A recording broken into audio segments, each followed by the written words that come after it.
35 दिन 35 practice sets. आज set 1 शुरू होने जा रहा है। और अगर आप यूपी टेट 2026 में सच में एक तगड़ा स्कोर गेन करना चाहते हैं तो ये रैंक बूस्टर डोज आपके लिए एकदम गेम चेंजर होने वाला है। आज के इस एक्सप्लेनर में हम कवर करने वाले हैं most expected questions, 200 rank booster one liners और एक ऐसी शॉर्ट नोट्स रिविजन जो एग्जाम हॉल में जाने से पहले आपका पूरा कॉन्फिडेंस बूस्ट कर देगी।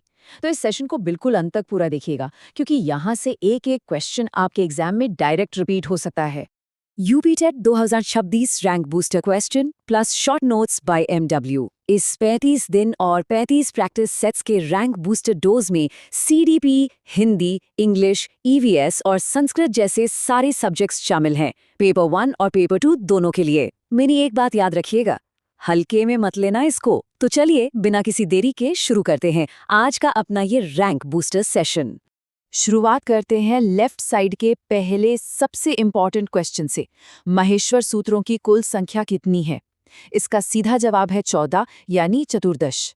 अब इसके शॉर्ट नोट्स को ध्यान से समझिएगा। व्याकरण के इस मूल आधार की उत्पत्ति भगवान शिव के डमरू से मानी जाती है। इसके सूत्र अयोण से लेकर हल तक चलते हैं। सूत्र 1 से लेकर 4 में स्वर समाहित हैं और सूत्र 5 से 14 में व्यंजन समाहित हैं। चलिए अब राइट साइड वाले क्वेश्चन पर आते हैं। इन 4000 से अधिक सूत्रों के रचयिता कौन है? सही जवाब है महर्षि पाणिनि। नोट्स पर नजर डालें तो ये महान लेखक अष्टाध्यायी के रचयिता हैं। इन्हें ही संस्कृत व्याकरण का जनक माना जाता है और याद रखिएगा त्रिमुनि में इनका प्रथम स्थान आता है। चलिए अगले क्वेश्चन की तरफ बढ़ते हैं। अब लेफ्ट साइड में स्वरों की बात करते हैं। संस्कृत व्याकरण में स्वरों यानी अच की संख्या कितनी है? जवाब है 9 यानी नव। इसके शॉर्ट नोट्स बहुत जरूरी हैं।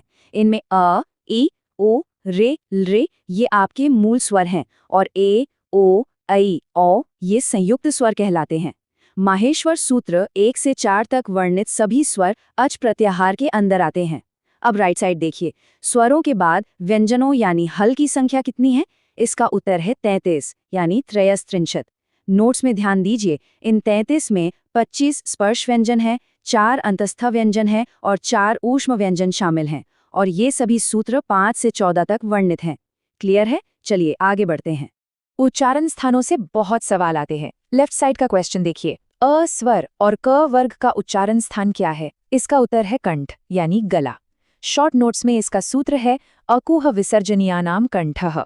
इसका मतलब है कि अ और आ स्वर पूरा क वर्ग यानी क, ख, ग, घ, ङ और साथ ही ह तथा विसर्ग ये सभी कंठ्य माने जाते हैं। अब राइट साइड का क्वेश्चन लेते हैं। ई स्वर और च वर्ग का उच्चारण स्थान क्या है? जवाब है तालु यानी पैलेट। इसका सूत्र याद कर लीजिए, इच्चु यशानाम तालु। इस सूत्र के अनुसार ई और ई स्वर पूरा च वर्ग और य तथा श ये सभी तालव्य वर्ण कहलाते हैं। अगले पॉइंट पर चलते हैं। इसी क्रम में आगे बढ़ते हुए लेफ्ट साइड का क्वेश्चन देखते हैं। री स्वर और ट वर्ग का उच्चारण स्थान क्या है? इसका जवाब है मूर्धा। शॉर्ट नोट्स में इसका सूत्र है ऋटुरषाणाम मूर्धा।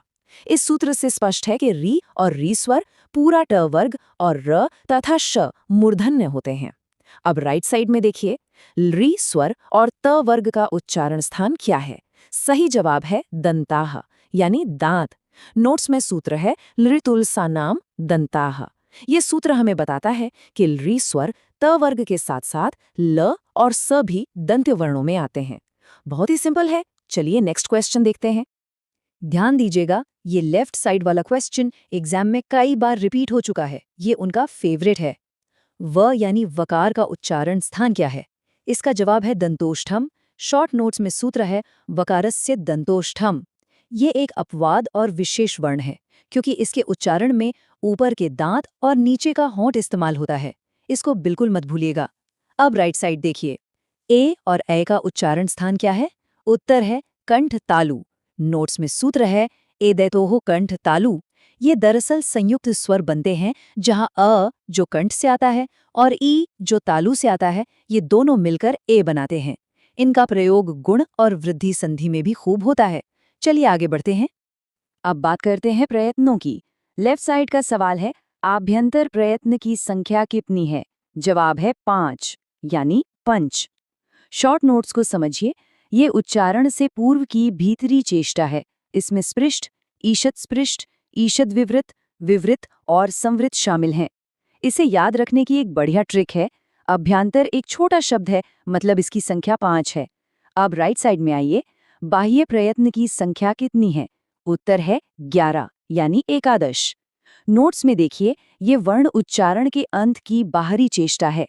इसमें विवार, संवार, श्वास, नाद, घोष, अघोष, अल्पप्राण, महाप्राण, उदात्त, अनुदात्त और स्वरित आते हैं। इसकी ट्रिक क्या है? बाह्य मतलब बड़ा विस्तार यानी संख्या 11। सिंपल। चलिए अगले क्वेश्चन की तरफ। व्यंजनों के प्रकार में लेफ्ट साइड का क्वेश्चन है, अंतस्थ व्यंजन कितने होते हैं? सही जवाब है 4। नोट्स में देखिए, ये 4 व्यंजन हैं, य, व, र और ल। ये सभी यण प्रत्याहार में आते हैं। इन्हें अर्ध स्वर भी कहा जाता है और इनका प्रयत्न ईषत् स्पृष्ट होता है। अब राइट साइड का क्वेश्चन लेते हैं, ऊष्म व्यंजन कितने होते हैं? इसका भी जवाब है 4। शॉर्ट नोट्स में देखिए, ये 4 हैं, श, श, स और ह। ये शल प्रत्याहार में आते हैं। इनके उच्चारण में मुख से गर्म हवा बाहर निकलती है, इसीलिए इन्हें ऊष्म कहते हैं और इनका प्रयत्न ईषद विवृत होता है। अगले टॉपिक पर बढ़ते हैं। लेफ्ट साइड का क्वेश्चन देखिए, स्पर्श व्यंजनों की कुल संख्या कितनी होती है? जवाब है 25 यानी पंचविंशति। शॉर्ट नोट्स में इसका सूत्र है कादयो मावसानाः स्पर्शा, मतलब क वर्ग से लेकर प वर्ग तक। प्रत्येक वर्ग में 5 वर्ण होते हैं और इन सभी का स्पृष्ट प्रयत्न होता है। अब राइट साइड के क्वेश्चन पर आते हैं। संस्कृत में अयोग वाह वर्णों की संख्या कितनी है? सही जवाब है 4। नोट्स पर ध्यान दें तो इनमें अनुस्वार, विसर्ग, जिह्वा मूल्य और उपधुमान्य शामिल हैं। ये सीधे एग्जाम में पूछे जाते हैं। चलिए आगे देखते हैं। संधियों को समझना बहुत जरूरी है। यहाँ बच्चे अक्सर कंफ्यूज होते हैं। लेफ्ट साइड का सवाल है, वृद्धि संज्ञा विधायक सूत्र कौन सा है? जवाब है वृद्धिरादेच्छ। नोट्स में देखिए, इसमें 3 वर्ण आ, ए और औ आते हैं, जहां आत और एच की वृद्धि संज्ञा होती है। उदाहरण के तौर पर सदैव, जो सदा और एव से बनता है। संधि और संज्ञा में अंतर समझना बहुत आवश्यक है। अब राइट साइड देखिए, गुण संज्ञा विधायक सूत्र कौन सा है? जवाब है अदेंग गुणः।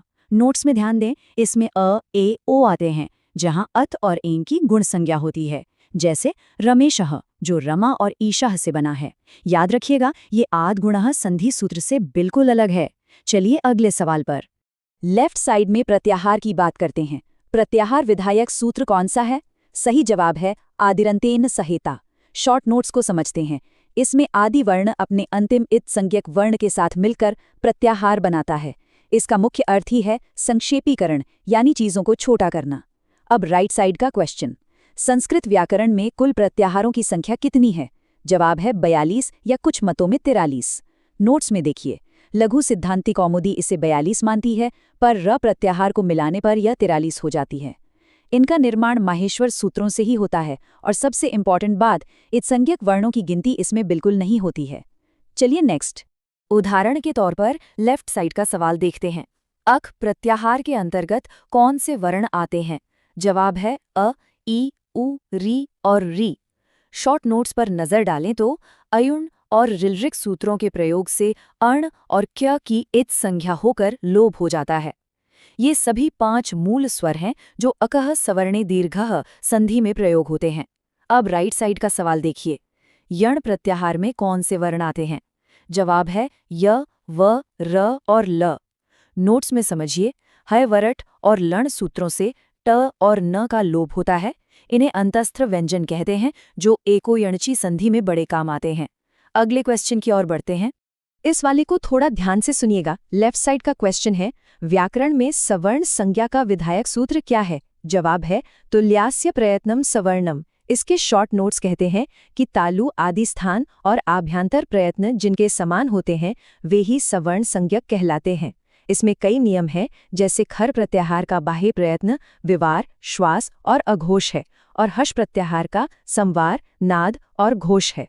अब राइट साइड का क्वेश्चन, संहिता संज्ञा विधायक सूत्र क्या है? उत्तर है परसन्निकर्षा संहिता। नोट्स में इसका अर्थ है वर्णों की अत्यधिक समीपता। जहां कोई व्यवधान न हो वहां संधि कार्य के लिए संहिता अनिवार्य होती है। जैसे मधु और अरि मिलकर मध्वरी बनाते हैं। चलिए आगे बढ़ते हैं। अयोगवाह से जुड़े लेफ्ट साइड के क्वेश्चन को देखते हैं। जीवामूलीय वर्ण कौन से होते हैं? जवाब है आधा विसर्ग क और आधा विसर्ग ख। शॉर्ट नोट्स में ध्यान दीजिए, क और ख से पहले अर्ध विसर्ग का चिन्ह लगता है। इनका उच्चारण स्थान जिह्वामूल है और वैदिक संस्कृत में इनका बहुत अधिक प्रयोग होता है। अब राइट साइड का क्वेश्चन, उपधमानीय वर्ण कौन से होते हैं? सही जवाब है आधा विसर्ग प और आधा विसर्ग फ। नोट्स में देखिए, प और फ से पहले अर्ध विसर्ग का चिन्ह लगता है। इनका उच्चारण स्थान ओष्ठ है और इन्हें भी अयोगवाह ही कहा जाता है। इन दोनों में बिल्कुल कंफ्यूज मत होना। चलिए नेक्स्ट, स्वरों की मात्रा से जुड़ा लेफ्ट साइड का क्वेश्चन है। मात्रा के आधार पर स्वरों की 3 संज्ञाएं कौन सी होती हैं? जवाब है ह्रस्व, दीर्घ और प्लुत। शॉर्ट नोट्स को समझिए, एक मात्रा का समय लगे तो ह्रस्व जैसे अ और ई, 2 मात्रा का समय लगे तो दीर्घ जैसे आ और ई, और 3 मात्रा का समय लगे तो प्लुत कहलाता है जैसे ओ 3 ओम। राइट साइड का क्वेश्चन देखते हैं। स्वरों के उच्चारण स्थान के भाग के आधार पर कौन सी संज्ञाएं होती हैं? जवाब है उदात्त, अनुदात्त और स्वरित। नोट्स में देखिए, ऊपरी भाग से जो उच्चारित हो वो उदात्त, निचले भाग से अनुदात्त और मध्य भाग से स्वरित का उच्चारण होता है।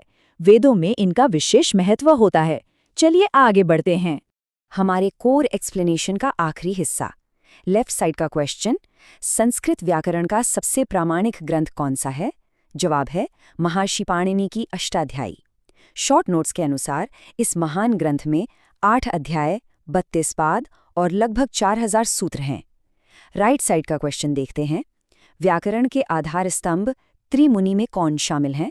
जवाब है पाणिनि, कात्यायन और पतंजलि। नोट्स में स्पष्ट है कि अष्टाध्यायी के सूत्रकार पाणिनि हैं, वार्तिककार कात्यायन या वररुचि हैं और महाभाष्य के भाष्यकार पतंजलि शामिल हैं। चलिए अब जल्दी जल्दी रिवीजन कर लेते हैं। अपना फोकस एकदम हाई रखिएगा, ये सारे वन लाइनर्स बहुत इंपॉर्टेंट है। पहला क्वेश्चन, वर्गों के पंचम वर्णों का उच्चारण स्थान क्या होता है? आंसर नासिका। दूसरा, स्वरों के व्यवधान के बिना आए व्यंजनों की संज्ञा क्या कहलाती है? आंसर संयोग। तीसरा, जो दिखाई ना दे या सुनाई ना दे उसकी संज्ञा क्या होती है? आंसर लोप। चौथा, अंतिम हल वर्ण की इच संज्ञा करने वाला सूत्र कौन सा है? आंसर हलंत्यम। पांचवा, सुप प्रत्ययों यानी शब्द रूप की कुल संख्या कितनी होती है? आंसर 21। रुकिए, इस पॉइंट को अभी मार्क करके जरूर याद कर लीजिए। छठा, तिंग प्रत्ययों यानी धातु रूप की कुल संख्या कितनी होती है? आंसर 18। सातवां, अनुस्वार का उच्चारण स्थान क्या है? आंसर नासिका। आठवां, विसर्ग का उच्चारण स्थान क्या है? आंसर कंठः। नौवां, र का उच्चारण स्थान क्या विद्यते है? आंसर मूर्धा। और 10वां, ल वर्णस्य उच्चारण स्थानम क्या है? आंसर दंताः। इस रैपिड फायर रिवीजन को आगे बढ़ाते हैं। पहला क्वेश्चन, अष्टाध्यायी के महान रचनाकार कौन है? आंसर महर्षि पाणिनि। दूसरा, व्याकरण में वार्तिककार के नाम से कौन प्रसिद्ध है? आंसर कात्यायन या वररुचि। तीसरा, महाभाष्य की रचना किसने की? आंसर महर्षि पतंजलि ने। चौथा, पाणिनीय शिक्षा के अनुसार संस्कृत में कुल कितने वर्ण हैं? आंसर 63 या 64 वर्ण। पांचवां, माहेश्वर सूत्रों में ह व्यंजन की कितनी बार आवृत्ति हुई है? आंसर 2 बार। इसे भी तुरंत मार्क कर लीजिए, ये एग्जाम के लिए बहुत महत्वपूर्ण है। छठा, य संयुक्त व्यंजन किन से मिलकर बना है? आंसर ज और न्य से। सातवां, क्ष संयुक्त व्यंजन किन से मिलकर बना है? आंसर क और श से। आठवां, व्याकरण में लोप का तात्पर्य क्या है? आंसर अदर्शनम। नौवां, इत संज्ञा करने वाला मुख्य सूत्र कौन सा है? आंसर हलंत्यम। और 10वां, प्रत्याहारों का मुख्य उद्देश्य क्या है? आंसर वर्णों का संक्षेपीकरण। बिल्कुल बिना रुके आगे देखते हैं, एनर्जी बनाए रखिए। पहला क्वेश्चन, प्रकृति भाव विधायक सूत्रम क्या है? आंसर प्लुत प्रगृह्य अचि नित्यम। दूसरा, ओ कैसा स्वर है? आंसर विवृत स्वर। तीसरा, ओ स्वर का उच्चारण स्थान क्या है? आंसर ओष्ठौ। चौथा, च वर्ग का उच्चारण स्थानम क्या है? आंसर तालुहु। पांचवा, स्पर्श संज्ञक वर्णों की संख्या कितनी है? आंसर 25। इसे अपने नोट्स में जरूर हाईलाइट कर लेना। छठा, ईशित स्पृष्ट प्रयत्न किनका होता है? आंसर अंतस्थों का। 7वां, ऊष्म वर्णों का बाह्य प्रयत्न क्या है? आंसर विवार, श्वास और अघोष। 8वां, अ, ए, उ, री क्या कहलाते हैं? आंसर मूल स्वर। 9वां, माहेश्वर सूत्रों में स्वर सूत्र कौन से हैं? आंसर 1 से 4। और 10वां, व्यंजन सूत्र कौन से हैं? आंसर 5 से 14। और अंत में कुछ और बहुत ही जरूरी पॉइंट्स। पहला, य, व, र, ल वर्ण क्या कहलाते हैं? आंसर अर्धस्वर। दूसरा, अनुनासिक वर्णों का उच्चारण कहाँ से होता है? आंसर मुख नासिका से। तीसरा, अयोगवाह वर्णों की संख्या कितनी है? आंसर 4। चौथा, वर्गों के तीसरे वर्ण किस प्रत्याहार में आते हैं? आंसर जश प्रत्याहार में। 5वां, अच प्रत्याहार में क्या आते हैं? आंसर सभी स्वर। इस तथ्य को अच्छे से याद रखना मां कर लो। छठा, हल प्रत्याहार में क्या आते हैं? आंसर सभी व्यंजन। 7वां, ए और ए क्या कहलाते हैं? आंसर कंठतालव्य। 8वां, ओ और औ क्या कहलाते हैं? आंसर कंठोष्ठ्य। 9वां, प्रत्याहारों में किनकी गिनती नहीं होती है? आंसर इत्संज्ञक वर्णों की।